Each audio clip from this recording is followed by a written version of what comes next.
누군가를 문책하거나 처벌할 때 그는 전령을 시켜 이 말을 외치게 했다. 내가 당하고 싶지 않는 일을 남에게 하지 말라. 이 사람은 기독교인은 아니었습니다. 그럼에도 불구하고 오늘 예수님의 이 말씀 너무너무 좋아해서 이렇게 했다는 거예요. 그리고 그 다음에 이런 말을 해요.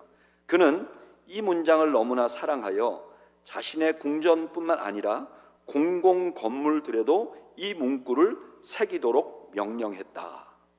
모든 그 공공 건물에 이 말을, 지금 오늘 우리가 읽은 이 성경 본문을 새겨놨다는 거예요. 후대 사람들이 이 이야기에다가 조금 덧붙입니다. 뭐라고 덧붙이냐면은 이 황제가 이 말을 새기고 그걸 전부 다 금도금하게 했다. 그래서 사람들이 이렇게 말하는 거죠. 이게 황금률이다. 이 이야기가 사실인지 아닌지는 잘 몰라요. 왜냐하면은 이 히스토리아 아구스타라는 책도 약간 소설 같은 책으로 그 역사학계에서는 이렇게 아주 중요하게 역사적, 사적 자료가 되지 않는다 이렇게 생각하는 사람이 많고, 거기다가 그 건물마다에다 금도금을 했다. 이게 참 믿기 어려운 사실이죠. 근데 분명한 건 있어요. 뭐냐? 우리가 읽은 이 본문을 믿는 사람이건 믿지 않는 사람이건 이거를 황금률, 다시 말하면 인간들 사이에서 가장 보편적이고 근본적인 도덕 원리로 받아들이는 말씀이라는 것은 사실이에요. 모든 사람들이 중요하게 생각한다는 거예요. 왜 그런가? 우리가 이 본문에 이 예수님의 말씀에 기본적인 뜻이 무엇인가? 오늘은 그것을 살펴보면서 은혜를 나누려고 합니다. 우리 방금 읽었지만 다시 한번 본문을 읽어볼까요? 마태복음 7장 12절 읽어보죠. 시작. 그러므로 무엇이든지 남에게 대접받고자 하는 대로 너희도 남을 대접하라. 이것이 율법이요 선지자니라. 아멘. 여기 이 본문은 그러므로라고 시작됩니다. 그러므로라는 단어는 이런 뜻이죠. 앞에 어떤 내용이 있는데 그 내용의 결과로 앞의 내용과 지금 내가 말하려고 하는 것이 연관이 있다, 인과관계가 있다, 이런 말이에요.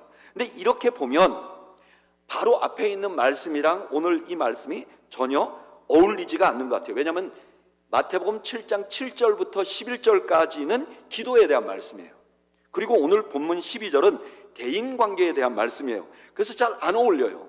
오히려 7절부터 11절까지를 빼버리고 지금 오늘 본문을 6절 뒤에다가 붙이면 오히려 좀 더 잘 어울려요. 여러분 기억하시겠지만 마태복음 7장 1절에서 5절까지 뭐 하지 말라고 했냐면 비판하지 말라고 그랬어요. 남들 비판하지 말라. 비판 안 하려면 어떻게 해야 되죠? 자기를 돌아보세요. 자기 눈에 들보를 보세요. 이렇게 말했단 말이에요. 그리고 6절에 보면 이렇게 말해요. 진짜 보석 같은 조언이라도 비판이라도 상대가 받아들일 준비가 안 돼 있어서 안 돼 있는데 그에게 그 비판을 주면 마치 돼지에게 진주를 던지는 것 같아서 그가 자기 몸도 해하고 너 조언을 준 너도 해하려고 달려들 것이다. 다시 말하면 아무리 좋은 비판도 받아들이는 사람이 잘 받아들이지 않으면 이건 낭패를 겪게 된다, 이렇게 말하고 그 다음에 그래서 어떻게 할까요? 라는 말을 하지 않습니다. 근데 그 뒤에다 이 본문을 딱 붙이면 잘 어울려요. 비판을 받을 수 없는, 받을 준비가 안 돼 있는 사람한테는 주지 마세요. 그리고 그 다음에 뭐라고 말하냐면 그러니까 비판하지 말고 자신이 받고 싶은 대로 상대방을 대하세요. 내가 그 사람한테 기대하는 것처럼 당신이 그 사람을 대하세요. 이렇게 말하는 말과 잘 어울린단 말이에요. 그래서 1절부터 6절까지에 붙여서 이 본문을 붙여서 정리를 하면 이래요. 우리는 비판을 하지 말아야 합니다. 그러려면 자신을 돌아봐야 돼요. 그렇게 자신을 돌아보면 자신을 돌아본 것을 가지고 자기가 원하는 것을 알게 됩니다. 자신이 원하는 것을 가지고 상대방을 대하세요. 이런 말과 똑같은 거죠. 그런데 이렇게 본문을 해석하면 신기하게도 7절부터 11절까지의 말씀도 딱 이해가 돼요. 나를 돌아보는 거 좋아요. 근데 내가 굳이 상대에게 대접을 받고 싶은 대로 내가 상대에게 대접해야 될 이유가 무엇입니까? 라고 질문하는 질문에 이렇게 대답하는 거죠. 당신은 기도할 수 있지 않습니까? 당신은 기도응답을 받는 특권이 있지 않았습니까? 근데 당신이 그 기도응답을 받는 거 어떻게 해서 기도응답을 받게 됐죠? 네, 내 기도를 들으시는 분이 하늘에 계신 내 아버지이기 때문입니다. 다시 질문을 해보면 이래요. 내가 비판을 하지 않아야 돼요. 그리고 나를 돌아봐야 돼요. 여기까지는 좋은데 왜 내가 다른 사람에게 내가 받고 싶은 대로 굳이 해야 됩니까? 그 질문에 이렇게 대답합니다. 당신은 하나님의 자녀로서 큰 특권을 이미 누렸기 때문입니다. 그래서 이 둘을 연결해 보면 1절부터 7절까지 그리고 6절까지 그리고 7절부터 11절까지를 연결해 보면 여기 그러므로라는 단어는요 크게 두 가지를 전제하고 있다는 사실을 알게 돼요. 무엇을 전제하고 있나? 첫째는요, 자신의 문제점을 보는 것, 자기 자신을 정확하게 발견하는 것, 파악하는 것, 이게 전제가 되어 있다는 말이에요. 그러므로 당신이 당신을 정확하게 파악한다면, 앞에서 뭐라 그랬죠? 내 눈에 들보를 빼라고 말했잖아요. 자신의 눈에 들보를 보라고 말했잖아요. 여러분, 사실 자기를 돌아보는 거는요, 믿지 않는 사람들도 너무너무 중요하게 생각합니다. 최근에 우리가 많이 쓰는 용어, 새롭게 쓰는 용어 중에 메타인지라는 단어가 있어요. 혹시 들어보셨나요? 메타인지. 이게 뭐냐면은, 메타인지라는 게 자신의 생각에 대한 생각, 내가 생각하는 방법을 잘하고 있는지 보라는 거죠. 또 자신의 인지 과정, 내가 무언가를 공부하면 그 공부하는 걸 내가 어떤 방법으로 공부하고 있느냐, 공부하는 방법을 알게 되는 것. 쉽게 말하면 자기가 뭘 공부하고 있는지, 수학을 공부하고 있는지 영어를 공부하고 있는지가 아니라 내가 어떤 방법으로 이 공부를 하고 있는지 학습하는 방법 자체를 돌아보고 그걸 고치는 걸 뭐라고 그러냐면 메타인지라고 말해요. 다시 쉽게 말하면 나를 돌아보고 나를 잘 평가하는 것, 내가 하는 일을 객관적으로 볼 수 있는 능력, 이게 요즘에 너무나 사람들에게 중요하게 생각된단 말이에요. 왜냐하면 과거에는 이 사람이 유능한지 유능하지 않는지를, 이 사람이 IQ가 높은지 혹은 이 사람이 학위를 가지고 있는지 이런 걸로 판단했단 말이에요. 그래서 이렇게 판단하는 이유는 과거에는 많이 아는 사람이 유능한 사람이라고 생각을 했단 말이에요. 근데 실제로 살아보니까 어떠냐면은 많이 아는 사람일수록 문제가 되는 경우가 많아요. 왜냐하면 이 사람이 알고 있는 어떤 지식이 이 사람에게 너무 확실하게 느껴져. 그래서 온 조직이나 혹은 그 국가를 그런 방법으로 경영을 해요. 근데 이 사람이 이 생각이 틀려버리면 이건 너무나 큰 낭패가 되는 거예요. 그러면 조직 자체가 다 망가진단 말이에요. 그래서 이제 알게 된 거죠. 누군가가 너무나 많이 아는 것이 중요한 게 아니라 내가 알고 있는 것을 지속적으로 돌아보고 점검해보고 그 다음에 객관화해서 자기를 평가하는 능력이 없으면 자기가 알고 있는 지식은 굉장히 위험한 것이다. 이걸 알게 된 거죠. 그리고 반대로 좀 유능한 사람들을 조사를 해보니까 이 유능한 사람들의 공통점은 뭐냐면 자기가 무엇을 모르는지 안다. 다시 말하면 자기 객관화가 돼 있는 사람들이 어떤 조직을 맡겨 놓아버리니까 잘 하더라는 거예요. 한국의 메타인지의 힘이라는 책이 있어요. 근데 이 책에 보면 이런 얘기가 있어요. 언론인인 제임스 펠로우라는 사람이 있는데 이 사람이 노벨상 수상자 빌 게이츠, 스티브 잡스, 일론 머스크 뭐 이런 사람들을 다 인터뷰를 해봤던 아주 유명한 언론인이었어요. 근데 이분이 어떤 그 기자와 인터뷰를 하면서 이런 말을 했어요. 내가 많은 똑똑한 사람들을 만났는데 이 똑똑한 사람들의 공통점이 뭐냐? 이 사람이 말하기를 그들은 자신이 모른다는 사실을 잘 알고 있습니다. 저는 이것이 진정한 지능을 보여주는 일관된 지표라고 생각합니다. 그러니까 이 사람이 봤을 때 사회적으로 유능한 사람들을 보니까 대부분이 자기를 잘 알더라는 거예요. 자기가 모른다는 사실을 알더라는 거예요. 세상 사람들도 자기를 돌아보는 것이 아주 중요한 능력이라는 건 다 알아요. 성경은요 아주 초기부터 우리가 우리 자신을 돌아봐야 된다고 강조해 왔어요. 신명기 4장 9절에 보면 이렇게 말해요. 오직 너는 스스로 삼가라. 여기 스스로 삼가라 하는 말은 무슨 뜻이냐면은 너가 하는 행동과 말을 지속적으로 돌아보라 이렇게 말해요. 성경은요 처음부터 강조하는 게 뭐냐면 너 자신을 좀 돌아보라, 이걸 강조하고 있어요. 더군다나 위기가 오면 평범할 때도 나를 돌아봐야 되는데 위기가 오면 더 자신을 돌아보라고 강조해요. 예레미야 애가 3장 40절에 이렇게 말해요. 우리가 스스로 우리의 행위들을 조사하고 여호와께로 돌아가자. 유대 나라가 망했어요. 그래서 사람들이 다 포로로 잡혀갔어요. 그때 예레미야가 유대 백성들에게 이렇게 말해요. 제발 우리 스스로를 돌아봅시다. 우리 자신을 살펴봅시다. 그리고 하나님께 돌아갑시다. 이거는 성경이 계속해서 강조하던 바예요. 심지어 내가 다른 사람을 비판하고 평가해야 될 때도 우리 자신을 돌아보라 그래요. 갈라디아서 6장 1절 우리 다 같이 한번 읽어볼까요? 갈라디아서 6장 1절 읽어보죠. 시작. 형제들아, 사람이 만일 무슨 범죄한 일이 드러나거든 신령한 너희는 온유한 심령으로 그러한 자를 바로잡고, 그 다음에 뭐라 그래요? 너 자신을 살펴보라. 다른 사람을 평가할 때도 자신을 살펴봐야 된다는 거예요. 근데 여러분, 우리가 우리 자신을 돌아보고 나를 정확하게 판단하는 건 굉장히 어려워요.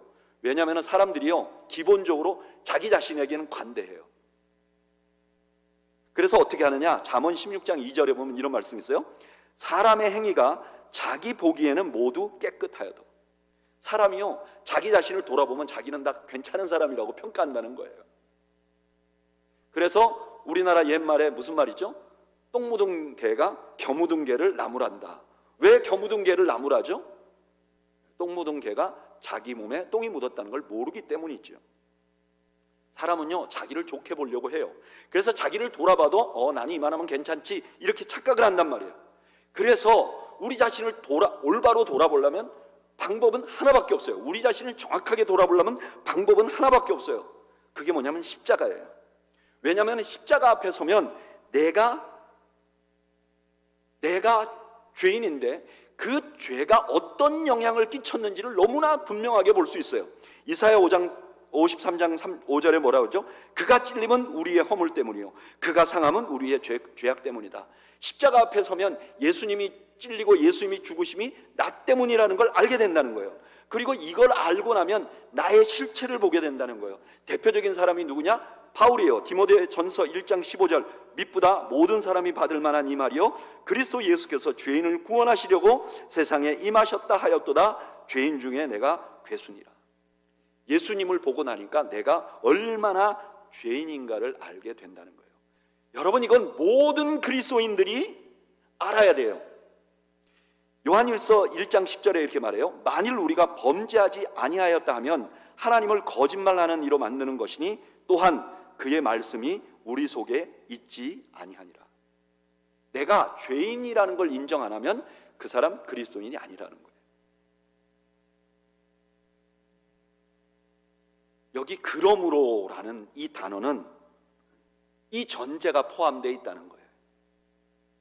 당신이 그리스도 앞에서 죄인인 사람, 그 사람들에게 지금 이 다음 말을, 죄인인 것을 인정하는 사람, 그 사람들에게 이 다음 말을 하고 있다는 거예요.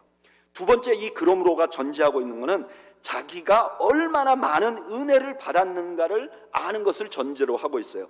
11절에 뭐라 그러죠? 하나님이 우리 아버지시라고 그래요. 여러분, 우리가 모두 하나님을 우리가 아버지라고 불러요. 그런데 하나님을 아버지라고 부르는 것은 그냥 되는 것이 아닙니다. 하나님을 우리가 아버지라고 부르게 하기 위해서 하나님이 하신 일을 바울은 이렇게 설명했어요. 갈라디아서 4장 4절 우리 다 같이 한번 읽어볼까요? 읽어보죠. 시작. 때가 참에 하나님이 그 아들을 보내사 여자에게 나게 하시고 율법 아래 나게 하신 것은 율법 아래 있는 자들을 속량하시고 우리로 뭐예요? 아들의 명분을 얻게 하려 하십니다. 우리가 원래는 율법에 종살이하고 있어요. 종으로 살고 있었어요. 근데 예수님께서 값을 지불했어요. 속량, 값을 지불했어요. 그리고 우리를 샀어요. 그래서 우리가 아들이나 딸이 자녀가 된 거예요. 얼마를 지불하셨을까요? 요한복음 19장 30절에 예수께서 포도주를 받으신 후에 이르시되 다 이루었다. 여기 다 이루었다는 말이 다 페이했다 이런 뜻이에요. 얼마를 예수님이 지불하셨는가? 자기 목숨을 지불하셨다는 거예요. 그러니까 우리가 하나님을 아버지라고 부른다는 것은 하나님의 엄청난 희생을 전제로 하고 있는 거예요. 우리가 하나님을 아버지라고 부르게 되면 그 다음에 우리는 엄청난 특권을 얻게 되는데 그게 뭐냐면 기도하는 거예요. 하나님의 자녀가 되면 우리가 하나님 앞에 기도하는 특권을 갖게 돼요. 그리고 우리의 기도는 하나님 앞에 응답을 받는 특권을 누리게 되는 거죠. 그래서 요한 사도는 이렇게 고백해요. 요한일서 5장 14절에서 15절 제가 읽어드릴게요. 그를 향하여 우리가 가진 바 담대한 것이 이것이니 그의 뜻대로 무엇을 구하면 들으심이라. 우리가 하나님의 자녀가 됐잖아요. 근데 우리가 그의 뜻대로 무엇을 구하면 듣는다. 이건 뭐예요? 과거의 경험을 그렇게 했기 때문에 지금 말하는 거예요. 원리를 말하는 게 아니에요. 이 요한 사도가 이렇게 말하는 거죠. 내가 그동안 예수님을 믿고 기도를 여러 번 했는데 내가 하나님의 뜻대로 구하면 다 들어주셨다는 거예요. 심지어 우리가 기도하는 것보다 우리 하나님은 더 풍성하게 들어주셨다는 거예요. 에베소 3장 20절에 이렇게 말해요. 우리 가운데서 역사하시는 능력대로 우리가 구하거나 생각하는 모든 것에 더 넘치도록 능히 하실 이에게. 여기 그러므로라는 것은 우리가 하나님의 자녀가 되었고 수많은 은혜를 받았다는 것을 전제로 하고 있는 거예요. 자, 오늘 본문에 들어가기 전에 그러므로라고 말했어요. 근데 이 그러므로라는 단어에는 두 가지가 전제되어 있다고 그랬어요. 첫째는 뭐죠?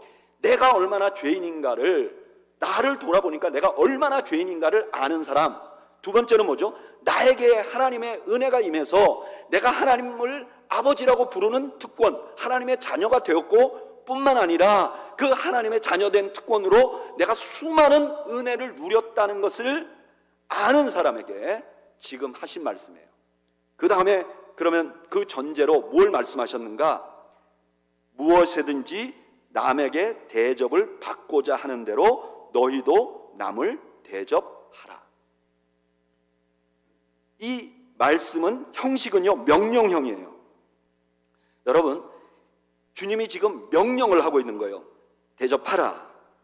이 명령을 아까 말했던 두 가지 전제 없이 보면 지키기가 아주 힘든 율법같이 느껴져요. 실제로 예수님의 말씀을 그 율법처럼 생각하는 사람들이 초대교회도 있었던 것 같아요. 그래서 요한일서 5장 3절에 보면 이런 말씀이 있어요. 하나님을 사랑하는 것은 이것이니 우리가 그의 계명을 지키는 것이라 그의 계명들은 무거운 것이 아니로다. 초대교회 교인들도 예수님 하신 말씀 들어보니까 와, 이거 정말 무겁네. 왜 이렇게 느꼈는가? 율법은 몸의 행동만을 제재했어요. 이거 하지 마세요, 이거 하세요.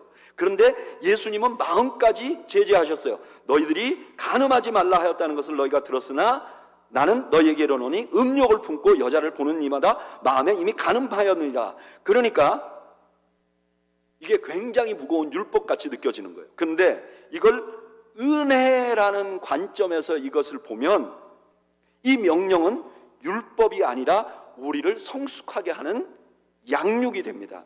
디도서 2장 11절에서 12절까지 우리 다 같이 한번 읽어보죠.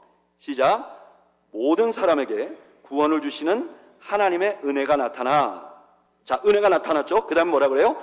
우리를 양육하시되 경건하지 않는 것과 이 세상 정욕을 다 버리고 신중함과 의로움과 경건함으로 이 세상에 살고. 우리 주님께서 우리를 구원하시고 그 은혜로 우리를 양육하신다 그래요. 그 양육하신 내용 보면 율법보다 더한 거예요. 경건하게 사세요. 정욕을 버리세요. 신중하세요. 경건하세요. 의롭게 사세요. 근데 이 모든 것이 율법으로 다가오지 않고 우리에는 뭘로 다가온다고요? 양육으로 다가온다는 거예요. 여러분, 이게 기독교 윤리의 핵심이에요. 기독교 윤리는요, 은혜를 기반으로 하고 있어요. 교회에서 뭐 하라, 이거 하세요, 이렇게 하세요 하는 모든 말씀은 은혜를 전제로 하고 있어요. 기독교 윤리는 은혜를 전제로 하고 있지 않는 것이 없어요. 근데 은혜로 출발했기 때문에 마음대로 해도 된다? 그건 또 아니에요. 더 철저하게 살아야 돼요. 갈라디아서 5장 13절에 이렇게 말해요. 형제들아, 너희가 자유를 위하여 부르심을 입었으나 그러나 그 자유로 육체의 기회를 삼지 말고 오직 사랑으로 서로 종로로 타라. 지금 예수님께서 은혜를 말하고 나서 그 은혜 다음에 뭐라고 말하냐면은 대접하라는 명령을 주시고 있는 거예요. 그 명령의 핵심이 뭐냐? 그 황금률이라고 우리가 부르는 그 명령의 핵심이 뭐냐? 남을 대접해야 된다는 거예요. 이거를 앞에 말씀과 연관해 보면 우리는요, 다른 사람을 비판해야 될 사람들이 아닙니다. 반대로 우리는 누군가를 대접해야 될 사람이에요. 왜요? 우리는 은혜를 받았기 때문에. 그러면 이런 질문이 생기잖아요. 남을 어떻게 대접하면 좋을까요? 그랬더니 거기에 대해서 대답한 말씀이 뭐냐면, 내가 남에게 대접을 받고 싶은 대로 대접하라. 다시 말하면 은혜를 받은 사람은, 내가 은혜를 받고 보니까 나 자신을 알잖아요. 나 자신이 다른 사람에게 원하는 것이 있다는 걸 알게 되잖아요. 그 방법으로 다른 사람을 대접하면서 살아라, 이렇게 말씀하신 거죠. 그리고 이 말씀을 어떻게 마무리하느냐? 이것이 율법이요 선지자니라, 그렇게 말해요. 여기 율법이요 선지자라는 말은 마태복음 22장에 있는 주님의 말씀이 생각나게 해요. 마태복음 22장 36절에서 40절까지 제가 읽어드릴게요. 선생님, 율법 중에서 어느 계명이 크니까? 예수께서 이르시되 내 마음을 다하고 목숨을 다하고 뜻을 다하여 주 너의 하나님을 사랑하라 하셨으니 이것이 크고 첫째 되는 계명이요 둘째도 이와 같으니 내 이웃을 내 자신과 같이 사랑하라 하셨으니 이 두 계명이 온 율법과 선지자의 강령이니라. 율법과 선지자라는 말이 오늘 본문과 마태복음 22장 40절이 같은 말씀을 하는 거예요. 이 말씀과 연관해 보면 우리가 이것이 율법이요 선지자라는 말이 무슨 뜻인지 알게 돼요. 뭐냐면은 39절에 보면 이렇게 말해요. 둘째도 그와 같으니 내 이웃을 내 자신같이 사랑하라 하셨으니, 내가 내 자신이 받고 싶은 대로 남을 대접하라는 것이 무엇인가? 이것이 바로 사랑이라는 거예요. 사랑은 무엇인가? 우리가 주님이 말씀대로 사랑을 실천하며 살아야 되는데, 사랑이란 어떻게 하는 것이냐? 내가 대접받고 싶은 대로 상대방을 대접하는 것이 사랑이라는 거예요. 제가 예전에 초등학교 다닐 때 남자 아이들 중에서 여자 아이들이 고무줄 놀이를 하면 꼭 뒤에 가서 고무줄을 끊어버리는 아이들이 있었어요. 남자분들은 전혀 안 그런 것처럼 그런 표정이고, 여자분들은 당한 것 같은 그런 표정인데 어쨌든 끊는 아이들이 있어요. 그런데 그렇게 여자아이들이 놀 때 고무줄을 끊는 남자아이들은 두 가지 종류가 있어요. 하나는 뭐냐면 원래 천성이 개구져서 남이 재미있게 노는 꼴을 못 보는 아이들이 가서 고무줄을 끊어요. 근데 그 중에 어떤 아이들은 자기가 좋아하는 여자에게 관심을 받으려고 고무줄을 끊는 애들도 있어요. 근데 여러분, 고무줄 놀이를 하고 있는 여자아이들이 고무줄이 끊어지면 어떻죠? 굉장히 아파요. 혹시 여기 오늘 예배드리러 나오신 여러분, 여자분들 중에 그런 아픔을 느끼면서 저 애로부터 사랑을 경험해 보신 분이 있나요?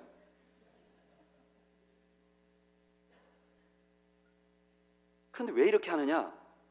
이게 미숙해서 그래요. 미숙해서. 내가 아프게 너를 했지만 이게 사랑이라는 걸 알아줘. 근데 어렸을 때 한 거는요, 귀여워서 봐줄 수 있어요. 그런데 성인이 돼서도 이렇게 하는 사람이 있어요. 내가 너를 비판해도 너는 나를 사랑해줘. 나는 너에게 단호하게 말하지만, 나는 너에게 차갑게 말하지만 너는 나에게 사랑으로 대해줘. 나는 너에게 냉정하게 말할 거야. 너는 그럼에도 불구하고 나를 사랑해줘. 이런 방법으로 사랑을 곡해하면 여러분들이 아무리 예수를 열심히 믿어도 여러분들이 살고 있는 공동체는 지옥이 될 것입니다. 오늘 본문은 뭐라고 말하는가? 진짜 사랑은 네가 받고 싶은 대로 상대에게 하는 것이야. 너는 고무줄로 네 종아리를 튕기면 아픈데 상대방에게 종아리를 아프게 튕겨놓고 너는 내가 사랑한다고 생각해야 돼 하면 틀렸다는 거예요. 이 말씀은 무슨 말씀을 하시느냐? 이게 율법이요 선지자라는 말은 너가 하는 다른 사람에게 그렇게 대하는 것이 바로 사랑이야 라고 말씀하는 거죠. 두 번째는 이것이 온 율법과 선지자의 강령이라고 말합니다. 여기 강령이라는 말은 경첩이라는 뜻하고 똑같아요. 그러니까 문이 이렇게 달려가지고 경첩에 달려서 문이 이렇게 열렸다 닫혔다 하잖아요. 그러니까 이건 무슨 말이냐? 온 율법이 여기 달렸다는 거예요. 좀 더 쉬운 말로 설명하면 이런 거예요. 이렇게 사는 것이 하나님이 원하시는 거야. 하나님이 율법으로 여러 번 설명했어, 너희들에게. 근데 이 모든 율법이 어디에 달렸는가? 여기에 달려있다는 거예요. 그러니까 하나님이 원하시는 건 뭐냐? 내 이웃을 내가 사랑해야 되는데 어떻게 사랑해야 되느냐? 내가 그 사람에게 받고 싶은 대로 내가 그 사람에게 하면서 사랑을 표현하는 것, 이것이 하나님이 우리에게 원하는 뜻이라는 것을 말씀하는 거죠. 톨스토이의 단편 소설 중에 두 노인이라는 소설이 있어요. 저는 여러분들이 톨스토이나 도스토옙스키의 소설을 좀 읽어보면 좋을 것 같아요. 왜냐하면 이 두 분이 굉장히 깊은 크리스찬적인 그 생각을 가지고 글을 쓴 게 많아요. 여기 두 노인이라는 단편 소설의 내용은 이래요. 에핍이라는 사람과 엘리사라는 두 노인이 예루살렘으로 성지순례를 가는 거예요. 이 에핍은 부유하고 매사에 빈틈이 없는 사람이에요. 그리고 술, 담배도 멀리하고 아주 자기중심적이고 완고한 사람이에요. 근데 엘리사는 어떤 사람이냐? 아주 가난하고 평범하고 늘 웃음을 잊지 않는 사람이에요. 근데 이 두 사람이 어느 날 의기가 투합돼서 예루살렘으로 성지순례를 가자. 러시아를 배경으로 하고 있으니까 굉장히 먼 길이 되겠죠. 근데 가는 도중에 어떤 마을에 갔는데 그 마을에 가뭄하고 전염병으로 사람들이 너무 많이 죽어가는 거예요. 근데 그때 에핍은 내가 지금 성지순례를 가려고 일생 동안 돈을 모았으니까 내가 예루살렘으로 꼭 가야지. 그게 주님의 뜻이야. 그리고 예루살렘으로 빨리 그 마을을 벗어납니다. 근데 이 엘리사는 물을 한 모금 좀 얻어먹고 가야 되겠다. 그래서 우연하게 어느 집에 들어가요. 근데 물을 한 컵 얻어먹으러 갔는데 이 집이 너무너무 가난한 거예요. 집안 식구가 다 이제 너무 오래 굶어서 다 같이 죽자. 그러고 누워있는 거예요. 그러니까 이걸 보고 그냥 갈 수가 없어요. 그래서 이 사람이 나가갖고 자기가 가지고 있는 돈의 일부를 가지고 음식을 사줘요. 근데 음식을 사줬지만, 음식을 먹었지만 이분들이 기력을 회복했지만 이미 땅도, 그 다음에 농사를 짓는 농기구도 다 저당 잡혀서 그냥 오늘만 살 뿐이지 내일의 희망이 없어요. 그러니까 이분이 기다리다가 이거 이렇게 해서는 도저히 안 되겠다 싶어서 나가서 자기가 가진 돈으로 농기구 저당 잡혔던 걸 다 폐기하고 농기구를 다시 사와요. 그리고 이분들이 기력을 완전히 회복할 때까지 그분들에게 음식을 주고 자립할 때까지 도와줘요. 그 덕분에 자기가 예루살렘으로 가기로 했던 여비를 다 사용해버려요. 이제 갈 수가 없게 되는 거예요. 그러니까 이분이 워낙 낙천적이니까 이렇게 생각해요. 내 친구인 에핍이 이제 예루살렘에 갈 거니까 가서 나를 위해서 기도해 주겠지. 난 그냥 간샘 치고 집으로 가야지. 그리고 집으로 가버렸어요. 반면 예루살렘까지 간 에핍은 이제 얼마나 자기가 평생 꿈에 그리던 예루살렘을 간 거예요. 근데 거기 가서 막상 가보니까 순례자들이 너무 많아서 다 도둑놈같이 보이는 거예요. 그래서 계속해서 예루살렘에 가서 저 순례자가 나 돈을 빼앗지 않을까? 결국은 사기를 당해서 얼마 정도 잃어버려요. 근데 이 예루살렘에 가서 이 에핍이 3번 아주 신기한 경험을 해요. 어떤 경험을 하느냐? 막 순례자들이 가는데 자기가 서보니까 저 앞에 자기하고 같이 떠났던 엘리야가 저 앞에 있는 거예요. 그래서 찾으려고 부르려고 가면 쓱 사라져요. 이걸 3번이나 경험해요. 그리고 예루살렘 성지순례를 다 마치고 돌아오는 길에 그 기근으로 다 죽어가던 마을에 어느 집에 들어가서 음식을 대접받게 됩니다. 근데 그 주인이 보니까 자기 친구 엘리사가 거기에 머물렀던 집이에요. 이 사람들이 음식을 먹으면서 자기 친구 엘리야가 자기들에게 해줬던 이야기를 막 설명을 하는데 이 사람은 안 들어도 그게 엘리야였다는 걸 알게 된 거죠. 그리고 이 에핍이라는 사람이 내린 결론이 뭐냐면 자기는 몸은 성지에 갔지만 천국에 닿지 못했고, 자기 친구 엘리야는 몸은 고향에 있었지만 천국에 다다른 건 이 엘리야였구나 라는 것을 알게 돼요. 여기서 톨스토이는 무엇을 강조하고 있냐면 종교적인 형식에 충실한 것보다 이웃에게 사랑을 베푸는 것이 하나님께 닿는 더 올바른 방법이라는 것을 알려주고 있는 거죠. 저는 톨스토이가 오늘 우리가 읽은 본문을 잘 이해했을 것이라고 생각합니다. 여러분, 하나님이 우리에게 원하시는 것은 종교적인 삶을 더 훌륭하게 사는 것이 아닙니다. 하나님이 우리에게 원하시는 것은 내 주변 사람들을 사랑으로 대하는 것이라는 것을 여러분 잊지 마시기 바랍니다. 저는 이 어려운 성경 말씀을 준비하면서 저 스스로에게 두 가지 질문을 좀 해봤어요. 첫째는 이런 질문입니다. 너는 하나님의 은혜를 계속해서 잊지 않고 있는가? 너는 구원받은 은혜를, 그리고 매일같이 하나님께서 너에게 주신 은혜를 잊지 않고 있는가? 저는 이 질문에는 그런 것 같습니다 라고 대답할 수 있을 것 같아요. 정확히 말하면 그래요. 저는 그런 거를 잊어버리지 않으려고 몸부림치고 있습니다. 저는 개인적으로 구원의 은혜를 잊어버리지 않으려고 몸부림칩니다. 그래서 설교를 할 때도 가능하면 그 본문이 말하고 있다면 구원에 관한 말씀을 꼭 넣어서 전하고 싶어요. 그리고 저는 저에게 주어진 모든 것이 하나님의 은혜였다는 걸 너무너무 잘 알고 있습니다. 그리고 그것도 잊지 않으려고 애를 써요. 내가 지금 사는 거 다 하나님의 은혜다. 하나님이 내 기도를 들어주시고 이렇게 나에게 해주셨고, 어떤 건 내가 기도하지 않았는데도 더 풍성하게 주셨다. 두 번째 질문을 해봅니다. 너는 그 은혜를 바탕으로 다른 사람들에게 사랑의 표현을 하고 있는가? 내가 대접받고자 하는 대로 그렇게 대하고 있는가? 가장 가까운 가족에게 너는 그렇게 하고 있는가? 교인들과 동료 목회자들에게 너는 그렇게 하고 있는가? 저는 이 질문에는 좀 미숙한 것 같아요. 황금률같이 보이지 않는 것 같아요.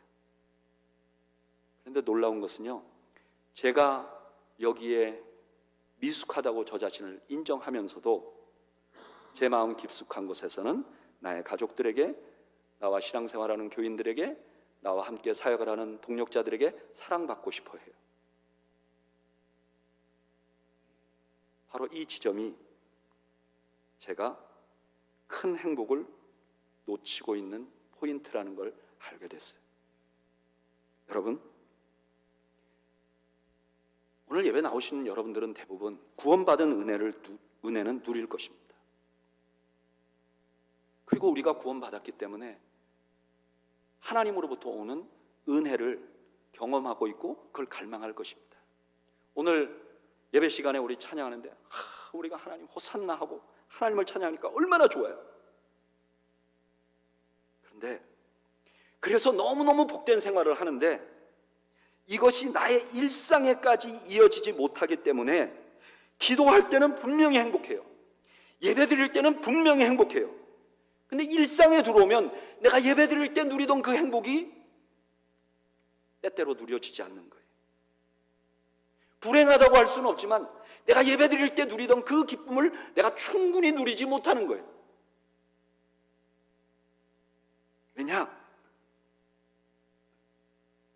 왜냐하면 우리 눈에 이 예수님의 황금률이 황금같이 보이지 않기 때문에 그래요. 마치 우리 주님은 나의 삶에 예배하는 삶만 보고 계시듯이 살아가고 있기 때문에 그래요. 하나님이 주신 큰 축복, 그것을 우리가 놓치고 있는 것이죠. 저는 저에게 했던 질문을 동일하게 여러분들에게 드립니다. 여러분들은 지금 하나님의 은혜를 잊지 않고 있으십니까?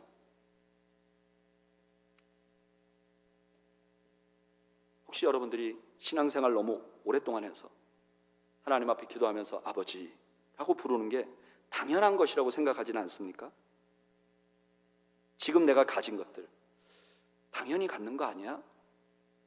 나처럼 그냥 평범하게 최선을 다해서 살아왔으면 이 정도는 당연히 누려야 되는 거 아니야? 라는 생각을 가진 분들이 있으십니까? 여러분, 모든 것이 주님의 은혜였음을 잊지 마시기 바랍니다. 내가 가진 모든 것이 하나님의 은혜였음을, 이걸 잊어버리면 내 신앙생활을 아무리 열심히 해도 신앙 안에서 누리는 행복, 기쁨을 누리지 못하는 거죠. 저는 여러분들이 먼저 우리의 삶의 모든 것이 하나님의 은혜였다는 것을 인정하는 은총이 있기를 주님의 이름으로 축원합니다. 그런데 만약에 그것이 회복되었다면 우리는 거기서 멈춰서는 안 돼요. 이 은혜를 바탕으로 다른 사람에게 사랑을 표현하며 살아야 되죠. 그래서 제가 두 번째로 여러분들에게 질문을 드립니다. 여러분들은 그 은혜에 걸맞게 내 주변에 있는 사람들에게 사랑을 베풀고 있는가? 내가 저 사람으로부터 대접받고 싶은 대로 내가 저 사람들을 대하고 있는가? 만약에 그렇다면 감사합니다. 근데 그렇지 못하다면 이제 우리가 시작해야 합니다. 여러분, 가정에서부터 시작하십시오. 여러분들의 배우자에게 그렇게 시작하십시오. 내가 저 사람으로부터 받고 싶은 대우대로 내가 그 사람을 극진히 대접해야 하는 것이죠. 행동이 어렵다면 말부터 고치십시오. 내가 저 사람이 불러주는 방법, 주었으면 좋겠는 호칭과 뉘앙스로 그를 불러주죠. 그리고 그것을 교회에서도 직장에서도 그렇게 하십시오. 그러면 하나님이 여러분들을 인정하실 것입니다. 뿐만 아니라 이 땅에서 천국을 누리게 되는 은혜를 누리게 될 것입니다. 만약에 내가 대하는 저 사람, 목사님 도저히 내가 받고 싶은 대로 저 사람에게 대할 수 없어요. 그러면 어떻게 해야 될까요? 목사님이 몰라서 그렇지 저 사람에게 그렇게 대하는 건 정말 돼지에게 진주를 던지는 것 같아요. 이렇게. 그러면 어떻게 해야 될까요? 다시 그러므로로 돌아와야 되겠죠.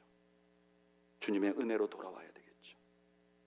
그리고 주님께 이렇게 말씀드려야 되겠죠. 주님, 나를 변화시켜 주세요. 그 은혜로 나를 성숙시켜 주세요.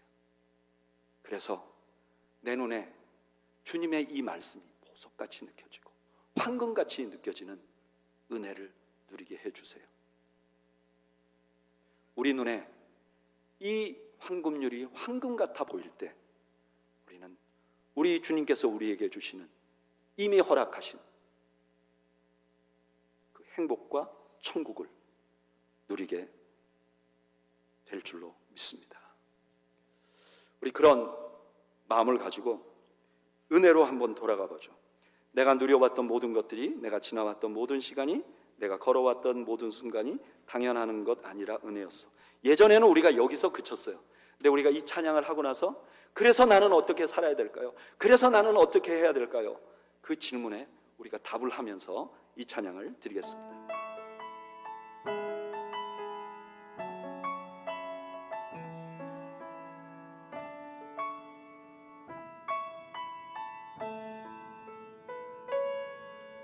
내가 누려왔던 모든 것들이, 내가 지나왔던 모든 시간이, 내가 걸어왔던 모든 순간이 당연한 것 아니라 은혜였어. 아침 해가 뜨고 저녁에 노을, 봄의 꽃향기와 가을의 열매, 변하는 계절의 모든 순간이 당연한 것 아니라 은혜였어. 모든 것이 은혜, 은혜,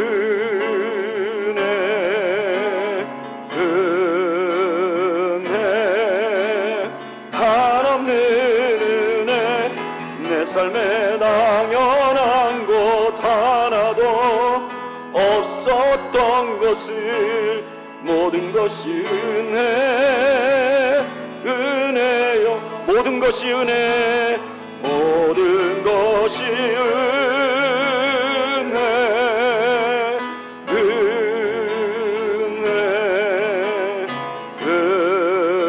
은혜, 한없는 은혜. 내 삶에 당연한 것 하나도 없어 모든 것이 은혜였소. 우리 잠시 눈을 좀 감아 볼까요? 저는 사실 오늘 주일 예배 나오신 우리 교회 성도님들은 지금 우리가 부르고 있는 이 찬양 정도는 다 공감하신다고 생각합니다. 주님의 은혜는 기억하고 있다고 생각합니다.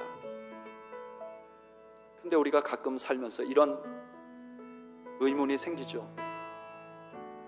나는 분명히 주님의 십자가 은혜도 알고, 나는 분명히 주님께서 나에게 베푸신, 매일매일 베푸신 은혜도 아는데 왜 나는 행복하지 않지? 왜 나는 내 아내나 남편에게 충분히 사랑받고 있다고 느껴지지 않지? 왜 나는 내 가족들과의 관계에서 천국이라고 느껴지지 못하지? 나는 내 교회 생활이 충분히 행복하지 않지?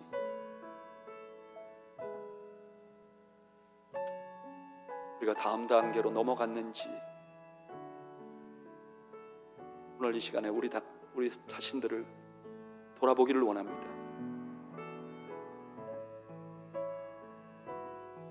나는 이 황금률이 하나님께서 나에게 복을 누리게 하기 위해서 주신 은혜라는 것을 알고 있는지, 그리고 나는 이 명령 앞에 정말 순종하고 있는지, 만약에 그렇지 못하다면 우리 이 시간에 함께 하나님께 기도하면 좋겠어요. 주님, 내가 구원받은 은혜, 그것 때문에 오늘 이 주님의 명령이 나에게 황금같이 보이게 해 주옵소서. 나의 가장 사랑하는 내 남편과 나의 자녀들, 내 아내와 내 가족들을 내가 그들에게 받고 싶은 대로 그들을 대하는 지혜를 허락해 주십시오. 하나님, 남의 눈에 티를 보는 것이 아니라 내가 그를 대접해야만 하는 사람이라는 걸 잊지 않게 해 주십시오. 우리 잠시 하나님 앞에 결단하며 기도하기를 원합니다. 우리 잠시 기도하겠습니다. 주여,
이제는 우리를 위하여 십자가를 지신 우리 구주 예수 그리스도의 은혜와 하나님 아버지의 크신 사랑과 성령님의 교통하심이